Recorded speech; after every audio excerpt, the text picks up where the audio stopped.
Assalamualaikum warahmatullahi wabarakatuh. Sampurasun wargi Jawa Barat. Yang terhormat Kepala Dinas Pendidikan Provinsi Jawa Barat, yang kami hormati Kepala Kantor Cabang Dinas Wilayah 7, yang kami hormati Kepala SMA Negeri 24 Bandung, yang kami hormati narasumber, serta tak lupa yang kami hormati dan kami banggakan para guru dan orang tua calon peserta didik. Alhamdulillahi wa kafa wassalatu wassalamu ala nabiyil mustafa wa ala alihi wa sahbihi wa mahtada amma ba'du. Bersyukur kepada Allah Subhanahu wa taala dengan mengucapkan alhamdulillahirabbil alamin atas limpahan nikmat dan anugerahnya, sehingga pada kesempatan ini kita bisa bersilaturahmi di ruang virtual dalam agenda sosialisasi PPDB tahun ajaran 2023-2024 jenjang SMA, terkhusus SMA Negeri 24 Bandung. Sholawat beriringkan salam semoga tercurah limpahkan kepada Nabi Agung, panutan umat, sosok insan yang paling baik akhlaknya, sosok guru terhebat sepanjang zaman, Habibana wa Nabiyana Muhammad sallallahu alaihi wasallam. Pada kalender akademik tahun ini, kita melihat di sana ada agenda besar pada bulan Juni dan Juli ini, yakni agenda untuk sosialisasi atau untuk PPDB tahun ajaran 2003-2024. Dan tentunya informasi ini sangat dibutuhkan oleh para guru di jenjang SMP atau MTS, juga para orang tua calon peserta didik. Kami tentunya atas nama Manajemen SMA Negeri 24 Bandung bermaksud akan mensosialisasikan pelaksanaan PPDB jenjang SMA tahun ajaran 2003-2024. Kami berharap para orang tua, peserta didik baru, dan pihak sekolah, baik SMP atau MTS, mendapatkan gambaran dan informasi yang utuh terkait dengan PPDB tahun ini. Saya, Salahuddin Sanusi, selaku moderator akan memandu acara ini sampai akhir. Dan di samping saya, alhamdulillah, telah hadir narasumber kita, Bapak Rola Faldila SPD. Beliau adalah salah seorang tim sosialisasi PPDB Dinas Pendidikan Provinsi Jawa Barat. Baik, kita sapa terlebih dahulu. Pak Rola, bagaimana, sehat? Alhamdulillah. Assalamualaikum Bapak. Waalaikumsalam warahmatullahi wabarakatuh. Terima kasih sudah hadir di SMA Negeri 4 Bandung. Tentunya kami berharap Bapak bisa menyampaikan informasi, mensosialisasikan terkait dengan PPDB tahun ini, terkhusus jenjang SMA. Begitu Bapak ya. Dan kalau melihat dari Juknis, ada beberapa hal tentunya yang harus disampaikan terkait dengan PPDB tahun ini. Pertama tentunya persyaratannya apa saja. Kemudian yang kedua, jalur dan kuotanya seperti apa. Dan yang ketiga tentunya jadwalnya kapan, cara mendaftarnya seperti apa, dan tentunya seleksinya seperti apa. Dan kami tentunya menginginkan atau mengharapkan informasi yang sangat utuh, sehingga para orang tua juga atau guru-guru di MTS, di SMP mendapatkan informasi yang utuh terkait dengan PPDB tahun ini. Kepada Pak Rola dipersilakan Pak. Baik, terima kasih atas kesempatannya Pak Salahuddin selaku moderator. Bismillahirrahmanirrahim. Assalamualaikum warahmatullahi wabarakatuh. Waalaikumsalam warahmatullahi wabarakatuh. Halo, Sampurasun. Rampes. Baik, pertama-tama mohon izin Kepala Dinas Pendidikan Provinsi Jawa Barat, Bapak Dr. Andes Wahyu Mijaya SMSI, Kepala SMA 24 Kota Bandung, Bapak Dr. Haji I Solehin MAG. Terima kasih Pak Salahuddin atas undangannya, karena ini adalah salah satu rangkaian besar hajatan Dinas Pendidikan Provinsi Jawa Barat untuk menggelar PPDB, pendaftaran peserta didik baru untuk di tahun sekarang. Ini mungkin kita bisa melihatnya hal-hal apa saja yang harus kita utamakan. Karena apa? Karena ini berkaitan dengan hajat hidup orang banyak juga. Betul. Ini calon peserta didik itu membutuhkan informasi bagaimana cara mendaftarnya. Karena pendaftaran online ini meskipun sudah berlangsung dari tahun-tahun kemarin, ini tetap butuh disampaikan kepada masyarakat umum. Nah, sekarang kita akan kupas tuntas khusus untuk jenjang SMA Pak ya. Betul. Baik, tagline untuk tahun sekarang yaitu sekolah juara untuk semua. Sekolah juara Untuk semua. Wah, ini luar biasa. Ini menjadi hal yang menarik juga karena setiap tahun itu masyarakat itu butuh informasi persyaratan, Pak. Karena rata-rata di persyaratan itu banyak yang susah melengkapinya atau apa saja, karena ini akan berhubungan dengan jalurnya. Kita akan review ya, adik-adik semuanya, Bapak Ibu yang ada di wilayah Jawa Barat. Untuk persyaratan itu ada 2. Ada syarat umum dan syarat khusus. Nah, untuk syarat umum itu wajib dipenuhi oleh semua jalur, Pak. Jadi mau jalur afirmasi, jalur zonasi, prestasi, wajib melengkapi syarat umum. Nah, yang pertama yaitu harus ada ijazah atau surat keterangan telah menyelesaikan program pendidikan. Nah, karena sampai saat ini siswa kelas 9 itu baru selesai ujian, Pak ya. Jadi belum ada ijazahnya atau surat keterangan bisa dihadirkan. Tapi dipermudah, bisa dengan melampirkan kartu peserta ujian sekolah. Satu, itu silakan difoto atau di-scan, nanti dilampirkan pada website. Yang kedua yaitu harus ada akte kelahiran atau kartu identitas anak, KIA. Semuanya asli ya, nanti difoto dan dilampirkan.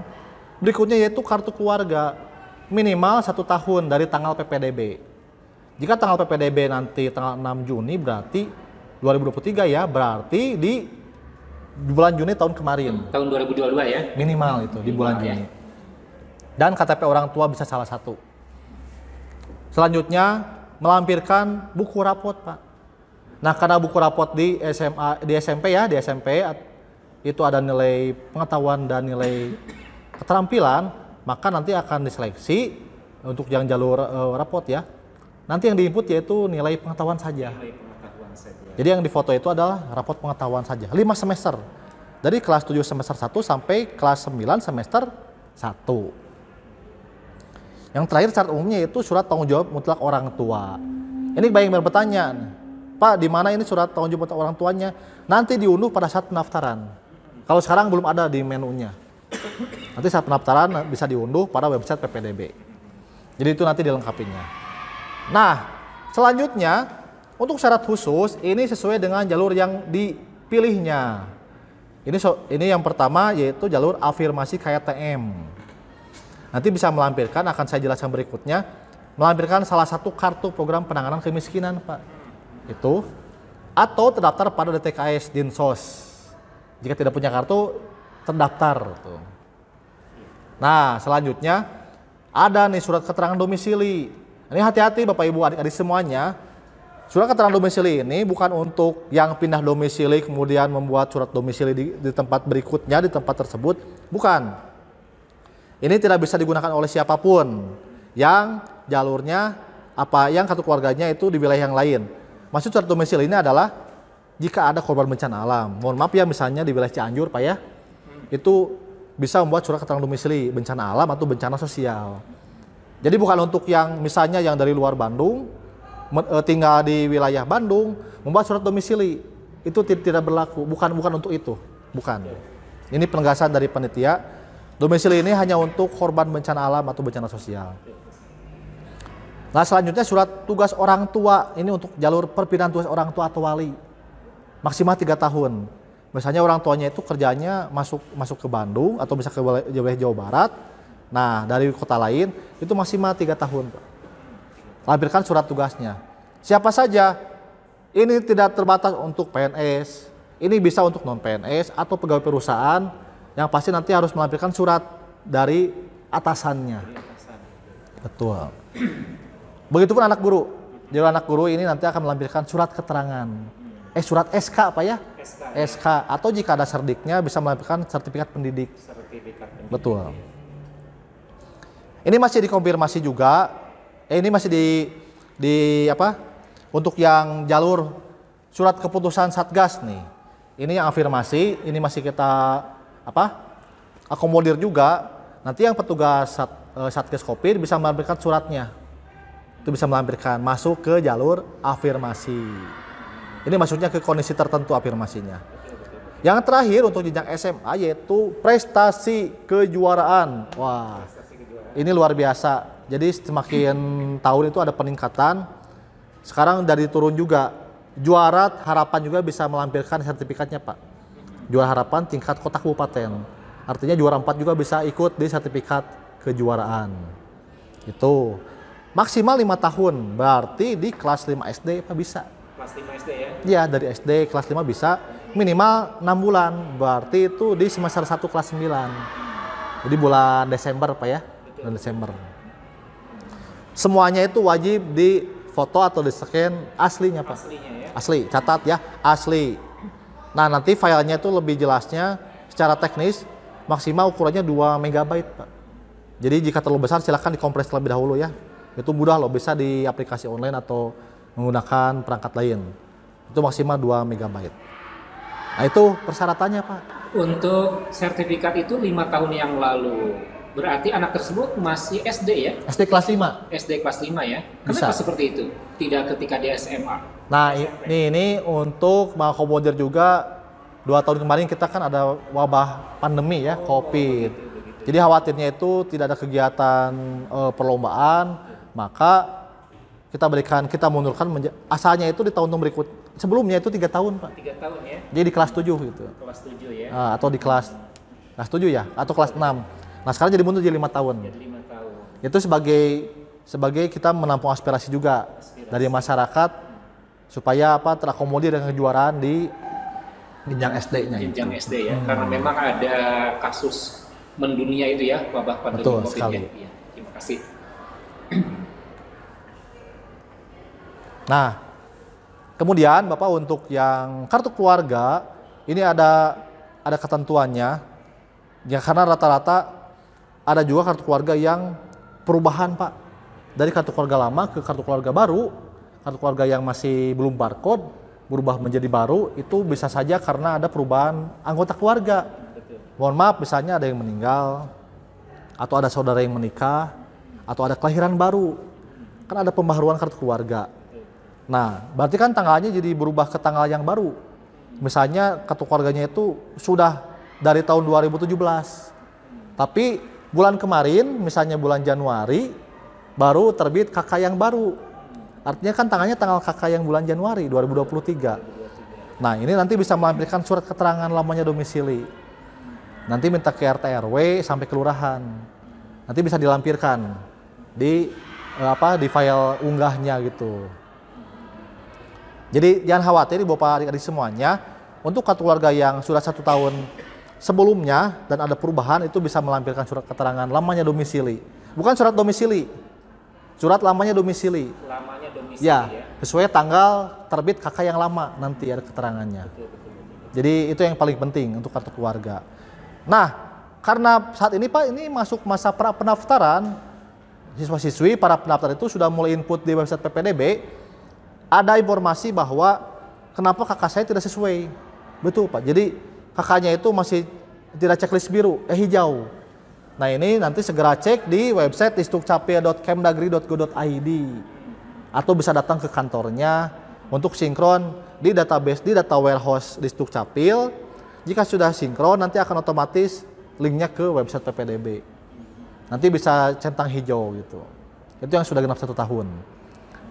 Nah kemudian juga ada tambahannya jika calon pendaftar itu menumpang berdomisili di saudaranya, nanti harus melampirkan surat keterangan tidak keberatan dari pemilik rumahnya, dari kepala keluarganya. Bermaterai. Ini sesuai dengan aturan Kemendagri nomor 108 2019. Itu Pak untuk kartu keluarga. Jadi memang Pak Rola ya untuk kartu keluarga itu memang harus 1 tahun ya. Betul. Seperti itu. Itu biasanya ada polemik ya. Ya. Pertanyaan-pertanyaan dari masyarakat ketika PPDB itu terkait dengan KK itu. Betul sekali. Nah, itu. Ini juga di tahun 2023 ini lulusan yang sekarang itu ada tambahannya. Nanti yang 1 tahun ini harus sesuai. Antara kota kabupaten pada kakak dengan sekolah asal pada kelas 9 Pak. Betul. Itu harus sesuai. Misalnya di Bandung di kecamatan A, nah atau di sini ya wilayah Ujung Berung ya. Nah sekolahnya itu harus di wilayah di kecamatan Ujung Berung ini gitu. Jadi sekolah-sekolah SMP atau MTS di wilayah Ujung Berung. Ya betul. Itu maksimal 1 kota kabupaten. Atau berada pada daerah irisan dengan sekolah asalnya. Daerah irisan. Nanti akan dilihat dibuktikannya dengan alamat domisili calon peserta didik pada buku rapot, Pak. Nah, atau ada yang bertanya bagaimana kalau yang pindahan? Nah, kalau yang pindahan nanti akan dicek juga nih. Kan ada surat pindahannya, kan ada keterangannya di alamat yang baru dan alamat sekolah asalnya. Tapi ini hanya berlaku bagi lulusan 2023. Kalau lulusan sebelumnya itu tidak apa-apa. Jadi tidak diberlakukan. Dan juga untuk yang sekolah berasrama, yang boarding school. Kan sudah pasti kalau boarding school berarti yang bersangkutan bukan orang sini, jadi sekolahnya dia menginap di asrama itu. Nah, selanjutnya ini penjelasan untuk keluarga ekonomi tidak mampu, Pak. Ini sudah masuk ke jalur khusus. Nanti peserta didik jangan khawatir, siapkan saja salah satu kartunya, kartu penanganan kemiskinan. Bisa kartu program keluarga harapan PKH, kemudian kartu keluarga sehat sejahtera ya KKS, kartu Indonesia Sehat KIS, KBS, KSM, KIP, atau bukti lain yang dikeluarkan oleh pemerintah pusat atau daerah. Nah, selanjutnya juga jika pemilik KIS itu harus melampirkan juga kartu keluarga sehatnya. Dan ini juga solusi, jika tidak punya salah satu kartu tersebut, nanti bisa dicek pada terdaftar di DTKS, Dinsos, dan data non DTKS. Atau jika tidak terdaftar di DTKS atau non DTKS, yang paling terakhir yaitu melampirkan surat keterangan tidak mampu yang menyertakan surat berita acara kelurahan tentang warga masyarakat yang layak diajukan untuk DTKS. Jadi berita acaranya. Nah, ini penting, Pak.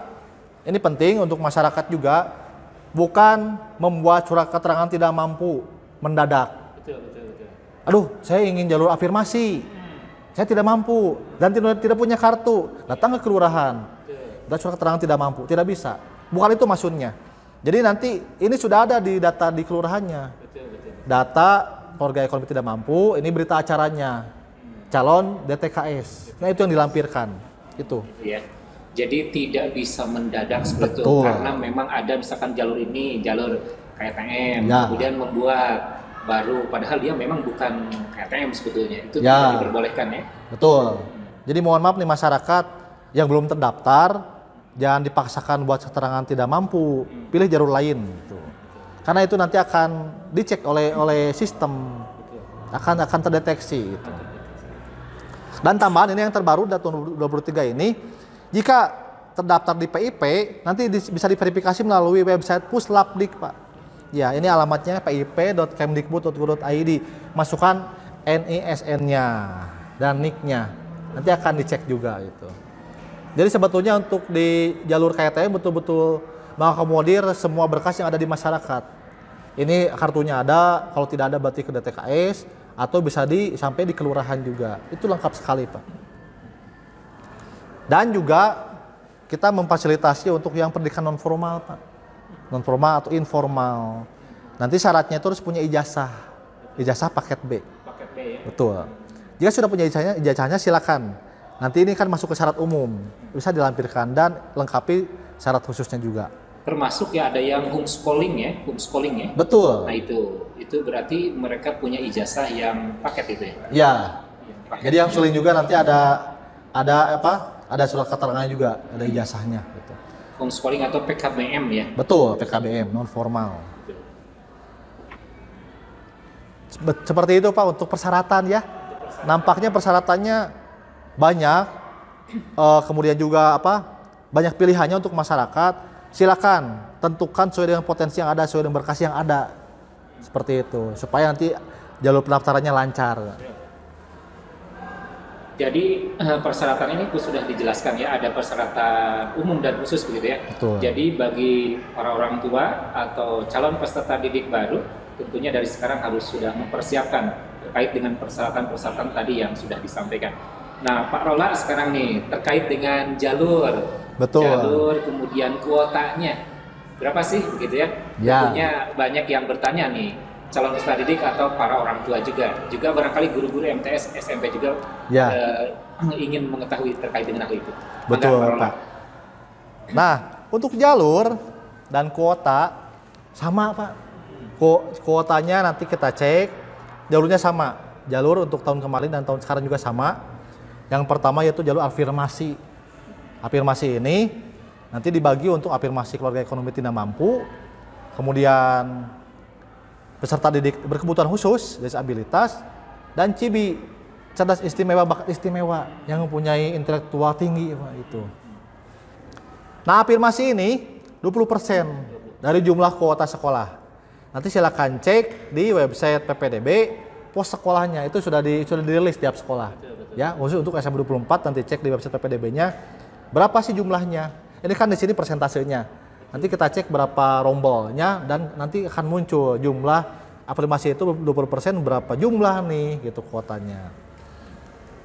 Nah, yang keluarga ekonomi tidak mampu itu 12%, yang PDBK 3%, kemudian kondisi tertentu 5%. Nanti silakan dicek. Selanjutnya untuk prestasi. Prestasi dibagi dua, ada prestasi nilai rapot dan prestasi kejuaraan.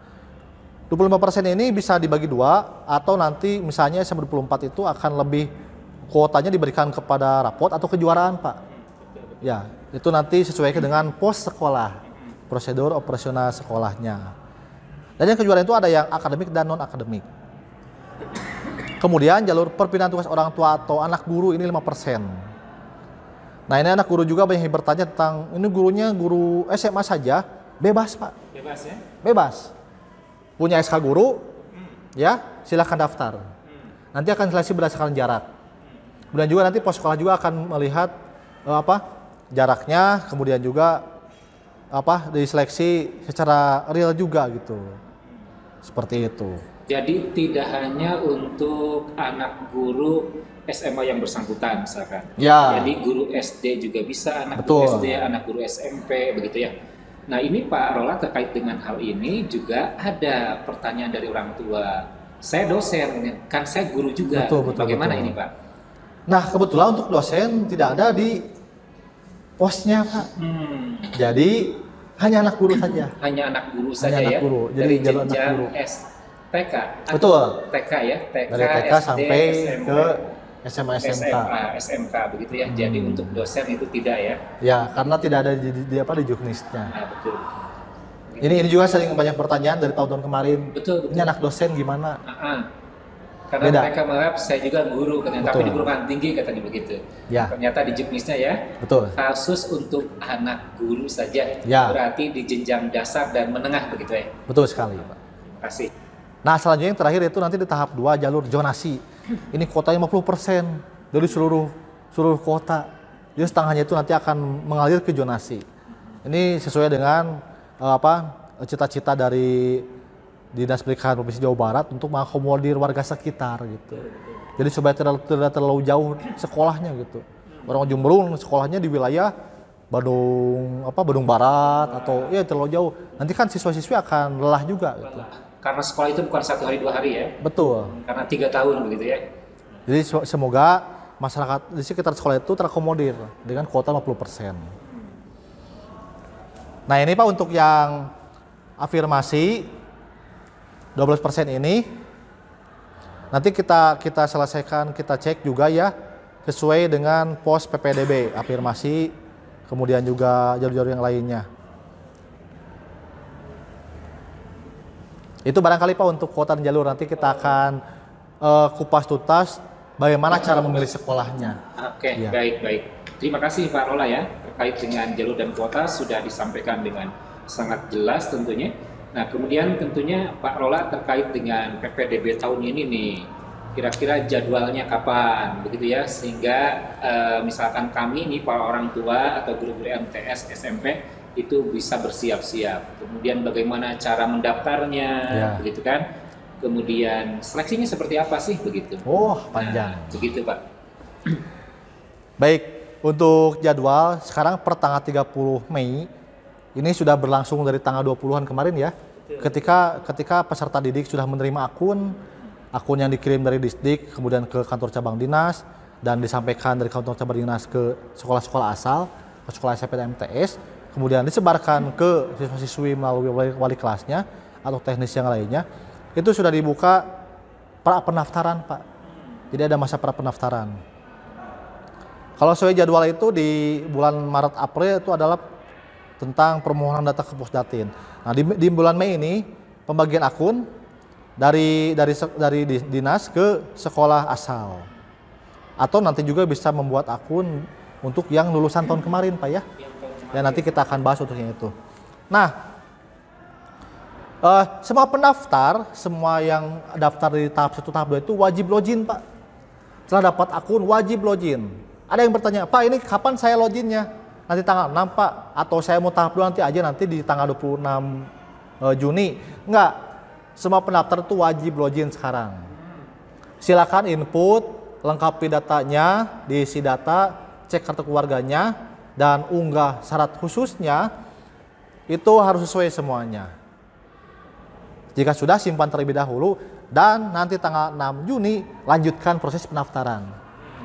Itu. Jadi jangan sampai ditunda-tunda dari sekarang. Masih ada waktu ya, beberapa 5 hari lagi berarti ya. Jadi Pak Rola, semua pendaftar yang sudah memiliki akun itu sudah wajib ya? Betul. Wajib untuk login di portal PPDB? Ya, di website PPDB Jabar. Website PPDB Jabar, begitu ya? Betul sekali. Terima kasih, terima kasih.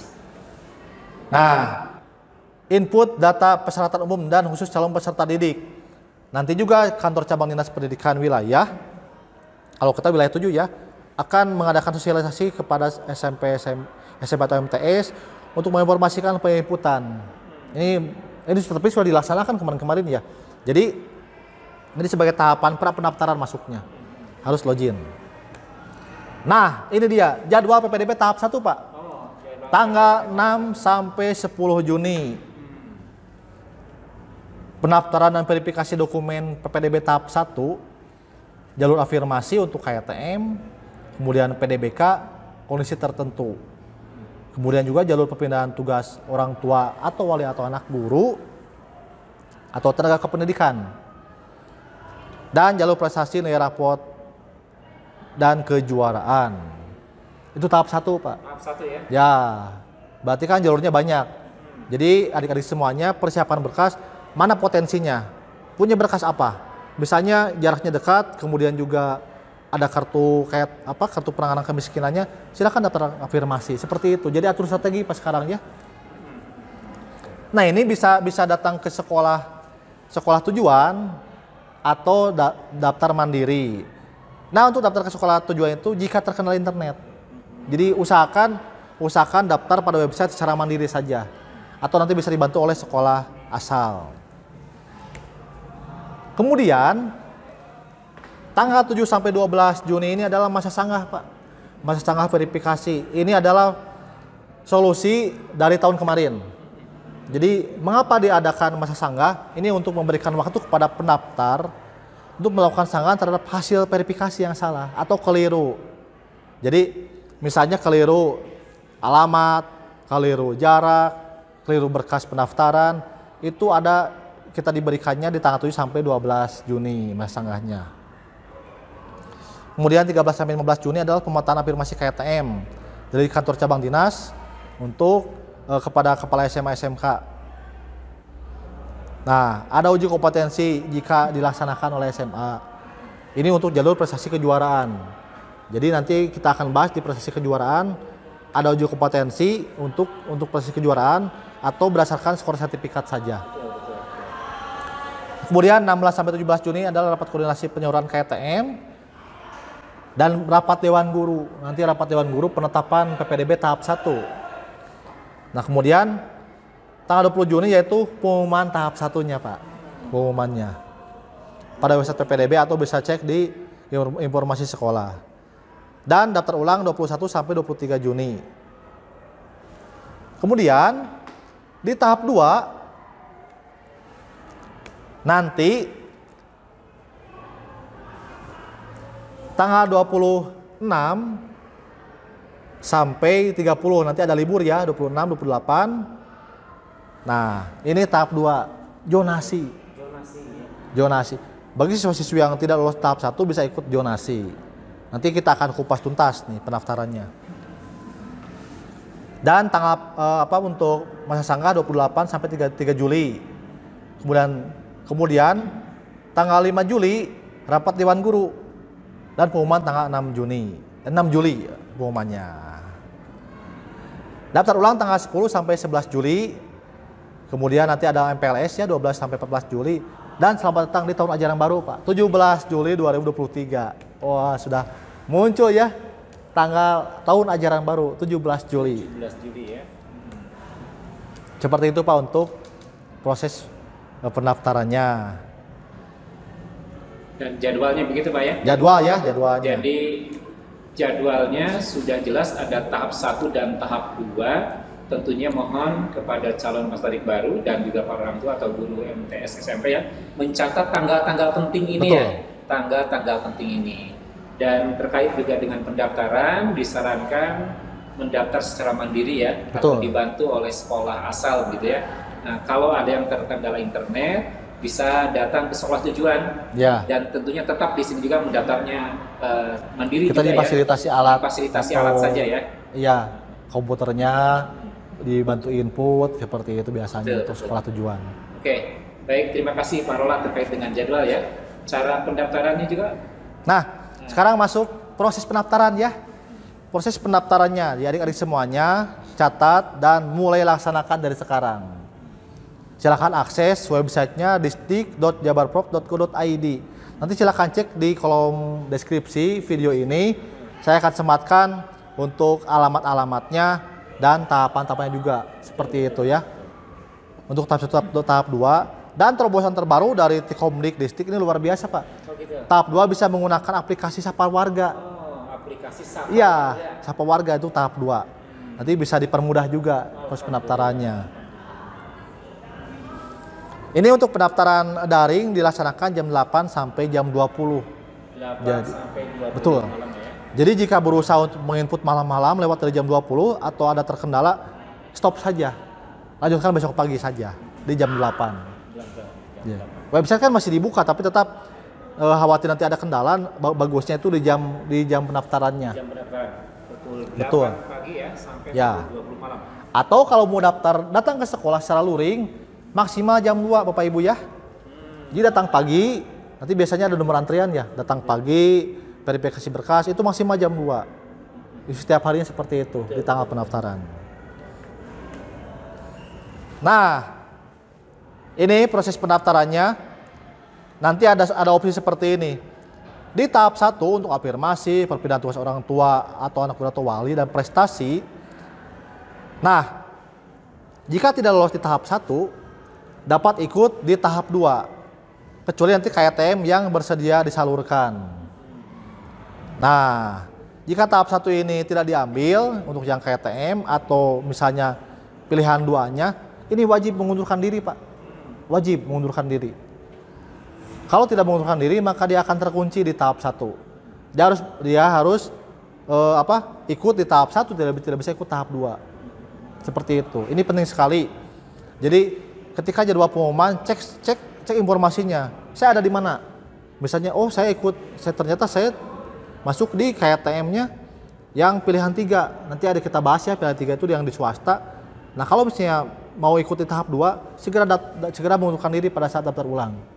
Jika tidak, maka dia harus ikuti tahap 1.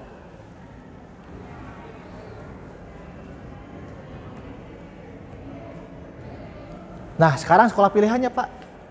Sekolah pilihannya. Jadi Bapak Ibu adik-adik semuanya, inilah sekolah pilihan di PPDB 2023. Berdasarkan jalurnya.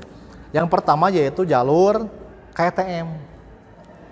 Nah, PDBK dan kondisi tertentu dapat memilih 2 SMA negeri. Pilihan 1, pilihan 2, silakan atur strategi ya. Sekolahnya dicek terlebih dahulu. Nah, misalnya sekolah pilihan 1-nya ke sini, kedua 4. Pilihan 2-nya cari sekolah yang lain. Nah, jika memilih pilihan 3 itu satu sekolah swasta, ini yang dimaksud dari KTM. Nanti jika tidak akan diambil, segera mengundurkan diri di sekolah pilihan 3. Atau bisa tidak diisi saja. Jadi isi saja pilihan 1, pilihan 2. Seperti itu. Nah, selanjutnya, tadi yang afirmasi itu bisa dalam dan luar zonasi. Kemudian selanjutnya untuk perpindahan tugas orang tua atau wali, ini luar zonasi. Iya, karena kan dia menggunakan alamat perpindahan tugas, alamat asalnya. pilihnya satu SMA negeri atau satu swasta. Sama, bisa pilih satu saja. Kemudian anak guru ini dalam dan luar zonasi. Untuk anak guru, satu SMA negeri. Satu ya. Nanti bisa diunduh juknis ini, diunduh di kolom deskripsi. Ya, betul. Bisa lebih jelas ya, bisa melihat jumlah-jumlah sekolahnya. Dan kemudian di prestasi, nah prestasi rapot dan kejuaraan ini ada dua pilihan Pak. Rapot ini dikasih 2 SMA negeri dan 1 swasta. Sedangkan prestasi hanya 1 sekolah negeri saja. Silakan pilih sekolah mana yang betul-betul cocok, betul-betul menjadi cita-cita yang diinginkan gitu untuk prestasi kejuaraan. Sedangkan zonasi ini 2 SMA negeri dan 1 swasta. Nanti akan diseleksinya, nanti kita akan bahas seleksi berdasarkan jarak. Jadi di sini tidak ada sistem passing grade. Di PPDB Jabar itu tidak ada passing grade. Karena akan melihat grafik tahun kemarin itu dan tahun sekarang akan berbeda grafiknya. Berbeda karena apa? Karena jarak pendaftar dan karena jumlah skornya akan berbeda Pak. Nah ini untuk afirmasi penjelasannya adalah bisa memilih 2 sekolah negeri, SMA negeri bagi yang tidak bersedia disalurkan. Tapi bisa memilih 2 SMA negeri dan 1 swasta bagi yang bersedia. Jadi sudah yakin misalnya tidak lolos tahap 1, udah lo mau langsung sekolah di swasta. Silahkan pilih sekolahnya. Nanti akan muncul sekolah-sekolah yang swastanya. Seperti itu. Nah tadi penjelasannya, jika tidak diambil yang tahap 1 kemudian di pilihan 3-nya, wajib mengundurkan diri supaya bisa masuk ke daftar di tahap 2. Betul. Ya. Seperti itu Pak untuk proses pendaftarannya. Mudah sekali. Ikuti tahapannya, silakan diisi datanya. Yang paling penting yaitu sesuaikan pendaftaran berdasarkan potensi berkas kita Pak. Itu Jadi, dia. kalau di tahap 1 tidak lolos, bisa ikut daftar di tahap kedua. Betul. Syaratnya Mengundurkan diri dari sekolah penerima. Dari sekolah itu. Oh, gitu. Pada waktu daftar ulang nanti. Daftar ulang, ya. Pada tanggal daftar ulang silakan mengajukan pengunduran diri. Nanti sekolah tersebut akan melaporkan yang mengundurkan diri siapa aja ke helpdesk PPDB, ke sistem IT PPDB. Nanti tidak akan terkunci.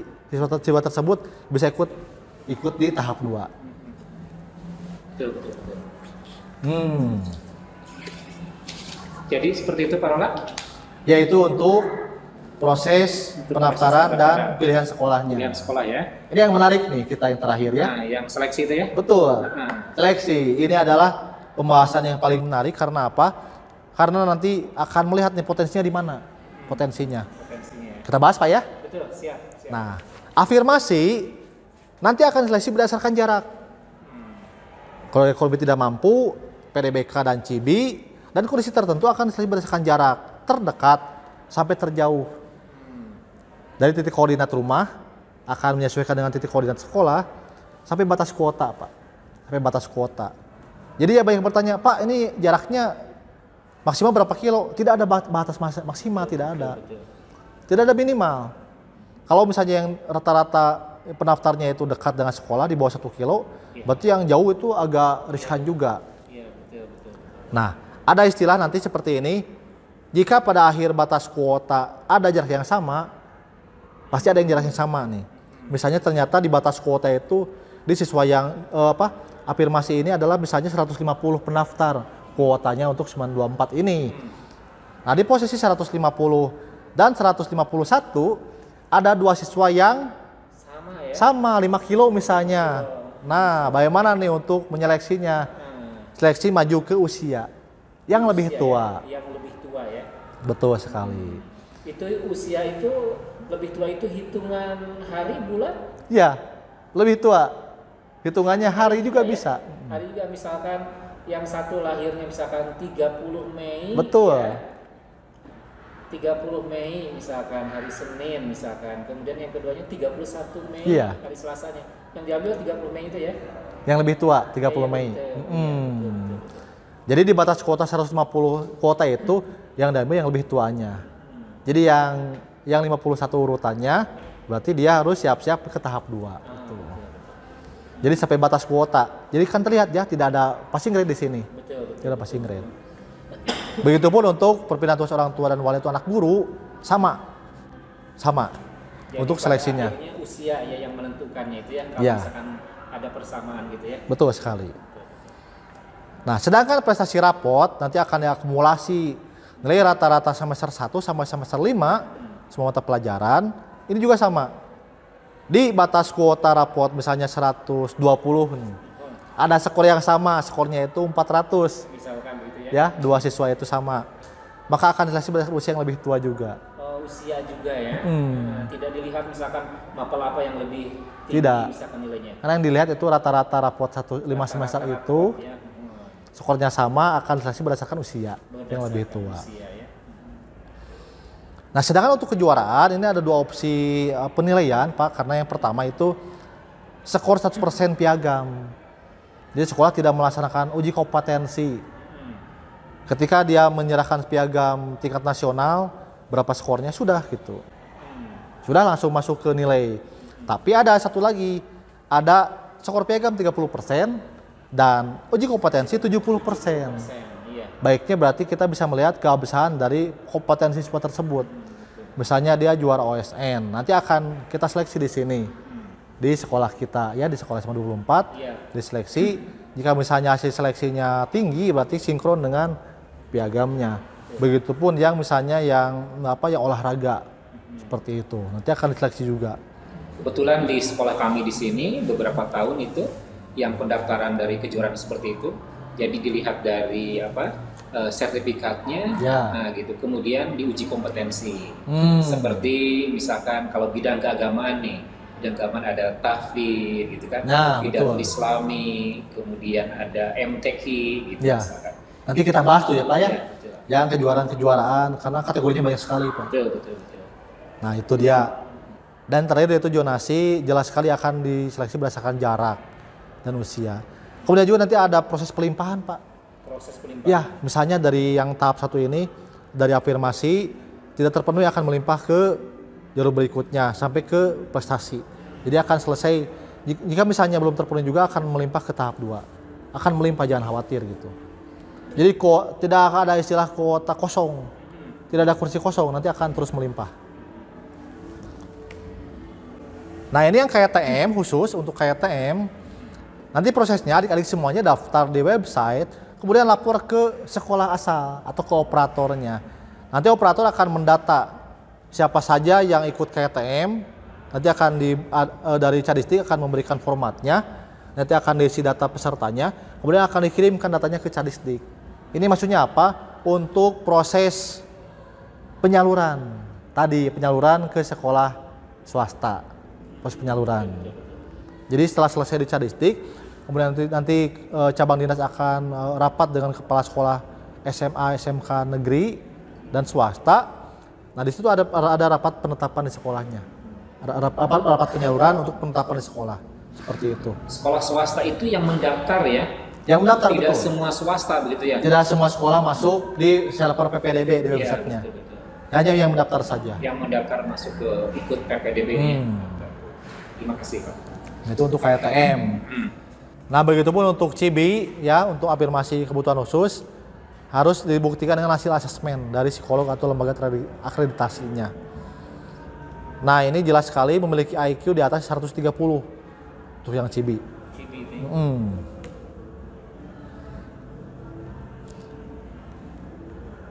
Nah kita akan cek ini tentang rapot Pak. Rapor. Ya, rapot SMP dan MTS. Mata pelajarannya beda ya. Betul. Mata pelajarannya beda.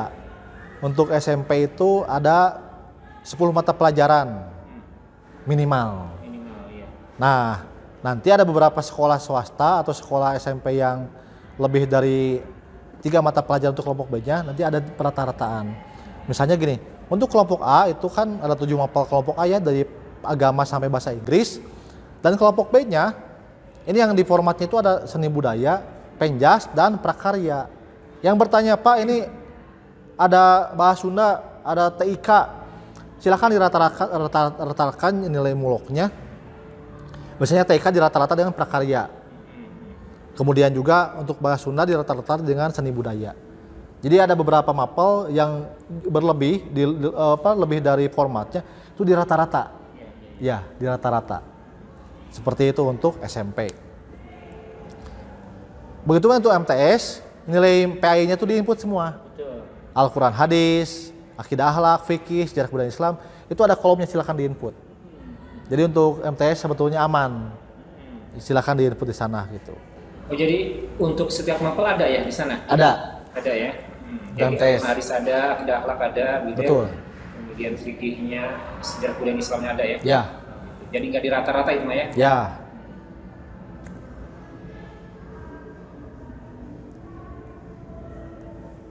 Nah, sekarang ke proses perhitungan skornya, Pak. Wah, ini dia yang ditunggu-tunggu oleh peserta didik yang ingin berkompetensi di berkompetisi juga ya untuk di prestasi raport, yang memiliki nilai raportnya bagus. Ini dia cara menghitung yang mudah sekali.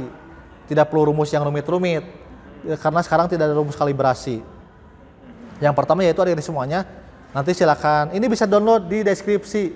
Saya sematkan cara menghitungnya, mudah sekali. Silakan input nilai kelompok A dari semester 1 sampai semester 5 dari PAI, PKN, Bahasa Indonesia, kemudian Matematika, IPA, IPS, dan Bahasa Inggris silakan diinput. Kemudian input juga kelompok mapel B-nya. Nanti akan masuk nilai rata-rata per semester. 1, semester 2 sampai semester 5. Kemudian nanti akan ditotal. Total berarti rumusnya itu adalah total rata-rata semester 1 sampai semester 5 itu menjadi skor akhirnya. Ini contohnya 364 nih, skor akhir dari siswa yang bersangkutan. Mudah sekali Pak ya? Betul. Mudah sekali.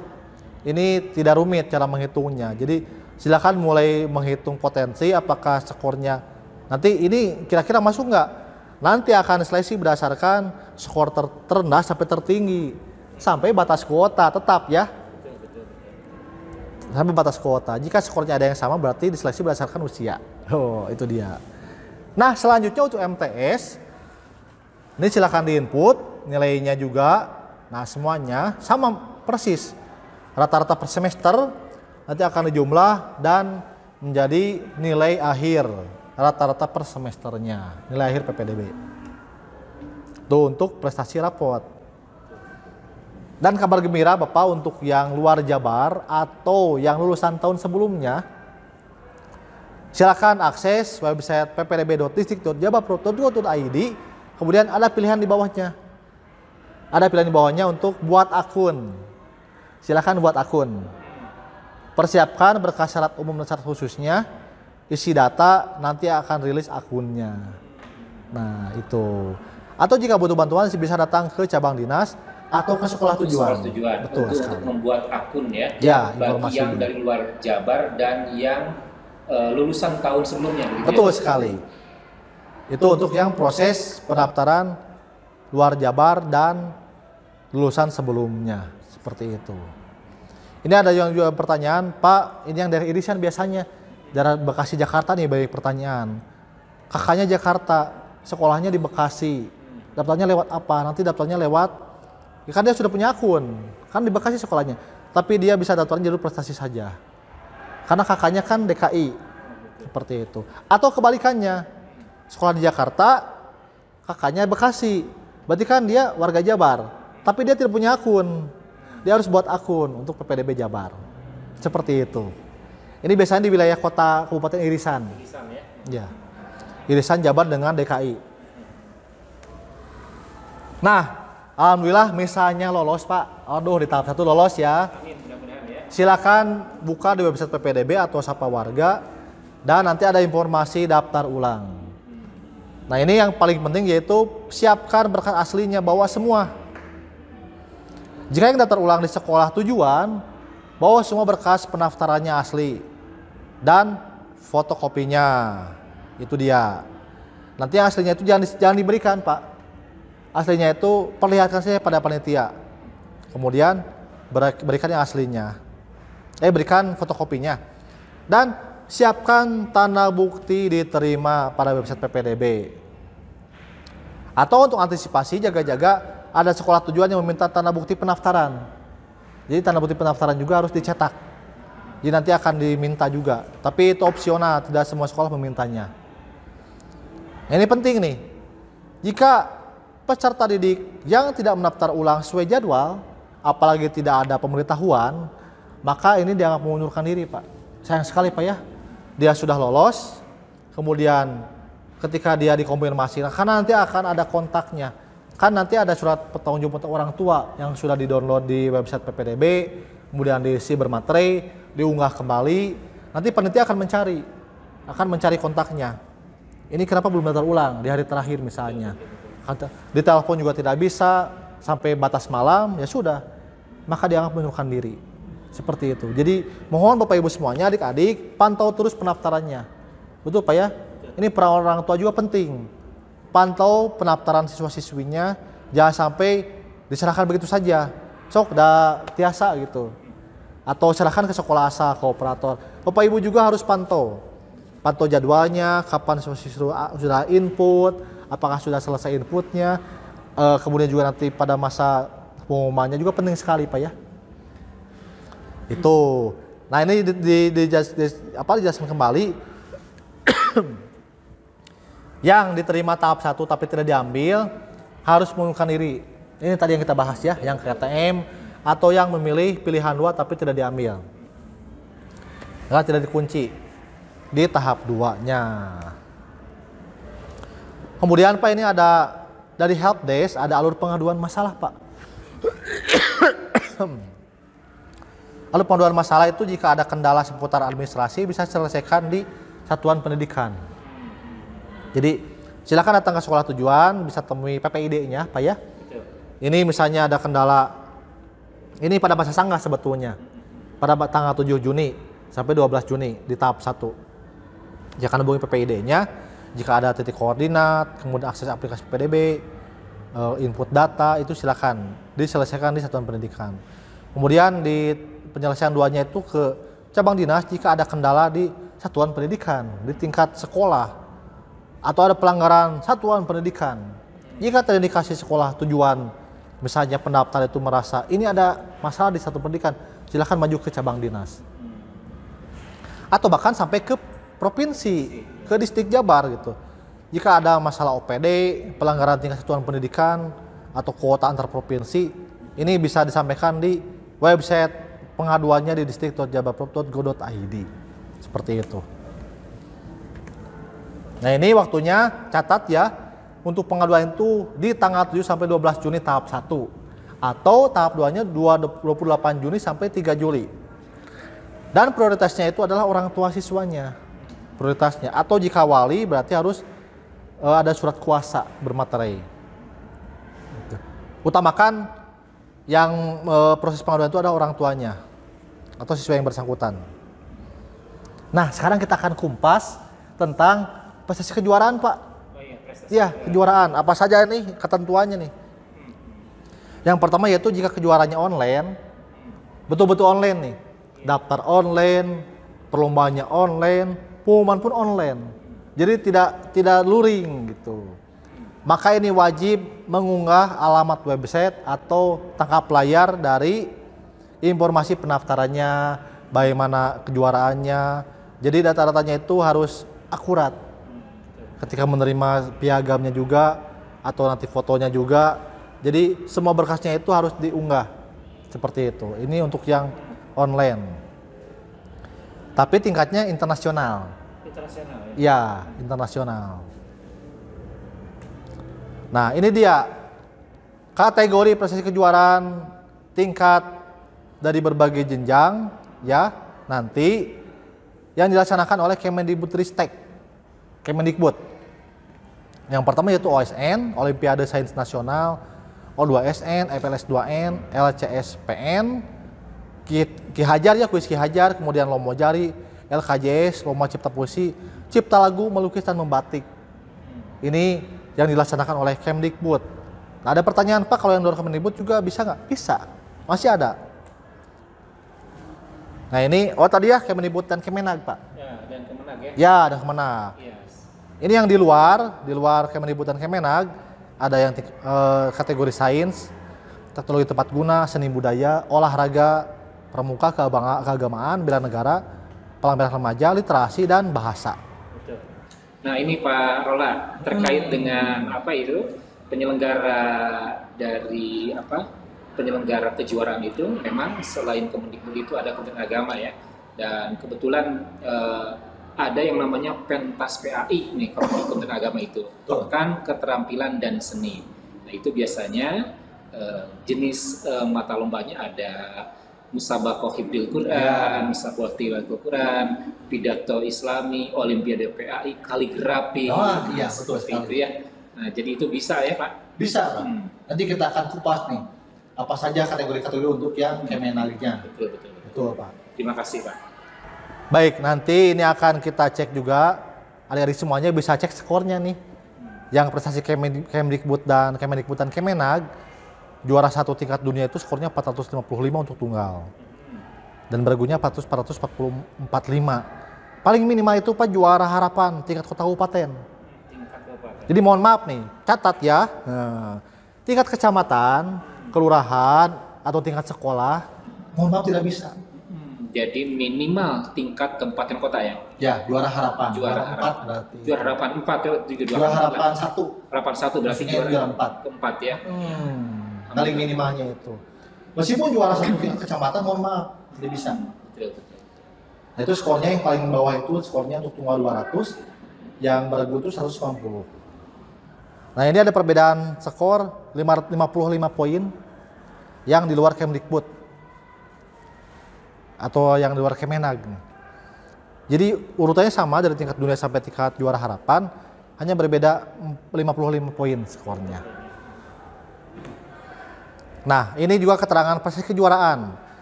Luar biasa Pak ya, juara internasional atau Asia 123 atau juara nasional berjenjang yang OSN, ODSN dan sebagainya yang berjenjang, dia bertahap dari kota, provinsi, nasional, itu langsung lolos diterima Pak. Alhamdulillah Pak ya. Iya. Itu yang sampai minimal itu juara nasional tingkat nasional juara 1 yang berjenjang. Nah penjelasan berikutnya akan diacu berdasarkan skor prestasi. Literasi Pak. West Java Leader Reading Challenge. Ini juga nanti kita apresiasi berupa piagam penghargaan dari pemerintah pusat atau pemerintah daerah. Nanti akan diberikan skor setara dengan kejuaraan sesuai dengan tingkatnya. Apakah WJHR-nya tingkat kota, provinsi, seperti itu. Ini Pak, bidang keagamaan. Bidang keagamaan ada ya? Betul, untuk agama Islam itu ada Hafidz Quran, MTQ, Qosidah, nasyid, dakwah, luar biasa. Betul-betul terakomodir Pak ya. Potensi-potensi siswa itu kan tidak hanya di pengetahuan saja, tapi dia keterampilannya juga, untuk siraman rohaninya, betul terakomodir. Itu untuk Islam, kemudian juga untuk agama lain misalnya Kristen ada lagu rohani, atau agama seperti Katolik, Hindu, Buddha, dan Konghucu. Nanti ini wajib melampirkan sertifikat atau surat keterangan dari kantor atau lembaga keagamaan penyelenggaranya. Itu wajib. Aslinya nanti ketika di website itu ada foto saat penerimanya, dilampirkan juga, atau ada tautan YouTube-nya. Ini lengkap sekali untuk prestasi kejuaraan. Jadi silakan inventarisir ya kegiatannya, misalnya saat perlombaannya, foto-foto, kemudian juga videonya juga jika ada, nanti akan ada kolomnya. Kolom upload sertifikat, upload dokumentasi kegiatannya, link tautan videonya juga. Itu akan memperlihatkan potensi dari ketika diseleksi akan dilihat juga, akan berpotensi untuk skornya. Ini Pak Rola nih, terkait dengan lomba bidang keagamaan, tadi adalah salah satu mata lombanya tahfidz. Ya. Nah, kebetulan ini banyak sekolah atau juga yayasan atau yang plus SMP-nya gitu kan, tidak menyelenggarakan lomba-lomba atau tidak mengikuti kejuaraan, tapi dia menyelenggarakan sendiri begitu kan. Betul. Misalkan ada yang hafal 5 juz, 7 juz, bahkan sampai mungkin 30 juz. Betul. Apakah itu sertifikatnya atau surat keterangannya bisa didapat dari mana? Apakah minta ke Kementerian Agama terdekat atau bagaimana? Betul sekali. Siswa begitu. Betul sekali Bapak, karena yang tahfidz itu, yang hafidz ada kategorinya Pak. Ada kategorinya. Betul. Nah, contoh yang jumlah 3 juz itu mendapatkan setara prestasi juara 1 tingkat kota. Luar biasa, 3 juz. Kemudian 4 sampai 6 itu juara setara tingkat provinsi juara 1. 4 sampai 6. 7 sampai 10 tingkat nasional juara satunya. 11 sampai 30 itu tingkat internasional. Hatam itu. Alhamdulillah. Nah, persyaratannya itu nanti dibuatkan sertifikat atau surat keterangan dari Kemenagnya. Betul, Kemenag wilayah. Kemenag wilayah ya. Betul. Nanti kan ada uji kompetensi juga. Seperti itu Pak ya. Kalau misalkan siswa tersebut dari Kota Sukabumi begitu ya, sekolah di Sukabumi, dia hafid gitu kan ya. Artinya minta surat keterangan dari Kementerian Agama Kota Sukabumi ya. Betul sekali. Dari wilayahnya. Dari wilayahnya ya. Wilayah sekolahnya ya. Baik, terima kasih. Nah, kan itu menjadi patokan juga, itu ada sertifikatnya. Di sekolah pun ada sertifikatnya, itu menjadi pelengkap Pak ya. Betul. Pelengkap. Jangan lupa dokumentasinya itu. Dokumentasi. Syarat kegiatannya atau misalnya foto-foto, bagus-bagusnya ada tautan YouTube Pak. Karena kan sekarang sudah banyak rata-rata itu bermuara ke YouTube Pak ya. Betul. Direkam kegiatannya itu ketika uji kompetensinya, luar biasa. Nanti kan sekolah tujuan akan melihat, oh ini betul-betul gitu. Nanti ketika ada uji kompetensi sekolah, semakin sinkron datanya Pak. Betul.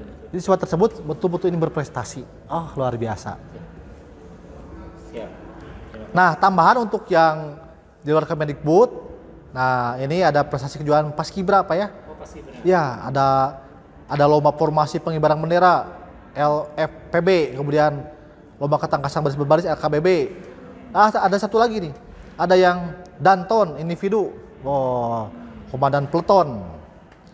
Nanti penyekorannya itu mengikuti ketentuan penyekoran sebagaimana terlampir pada halaman lampiran. Nah, sertifikatnya ini wajib dilegalisir oleh ketua organisasi Paskibra tingkat provinsi atau kabupaten kota sesuai tingkatnya Pak. Jadi tidak bisa sertifikatnya dikeluarkan oleh sekolah asal. Harus sampai ke tingkat kota kabupaten sesuai dengan perlombaannya. Seperti itu. Nah ini contohnya nih. Lomba yang dilaksanakan oleh Kemendikbud, Kemenpora Purna Paskibra Indonesia, tingkat nasional, juara 1, 2, 3, sampai harapan. Semuanya itu ada harapannya sampai kota kabupaten. Skornya untuk perorangan dan beregu. Paling minimal skor perorangan itu 215 dan beregu 205. Nah ini yang di luar Kemendikbud Purna Paskibra Indonesia, hanya beda skornya saja. Betul. Nah ini tambahannya untuk yang pramuka, ada piagam Jamware Dunia setara dengan juara 1 internasional. Kemudian juga ada pramuka teladan, Garuda nasional. Terakhir itu sampai ke juara 3 lomba tingkat kota kabupaten, itu setara dengan juara 3 kota kabupaten Pak. Wah luar biasa. Jadi untuk sertifikat kejuaraan itu betul-betul lengkap sekali. Pensekorannya, apa yang adik-adik punya itu nanti cek. Ini tingkat mana? Ini maksudnya kemana? Silakan cek. Kita akomodir, ada skornya. Seperti itu. Alhamdulillah.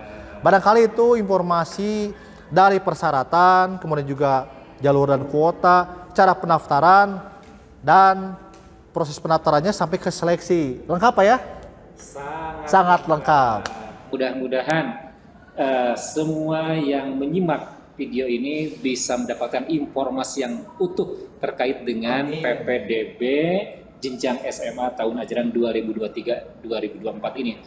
Tentunya kami menghaturkan terima kasih Pak Rola, hatur nuhun sudah berbagi ilmu kepada kita semua. Ya.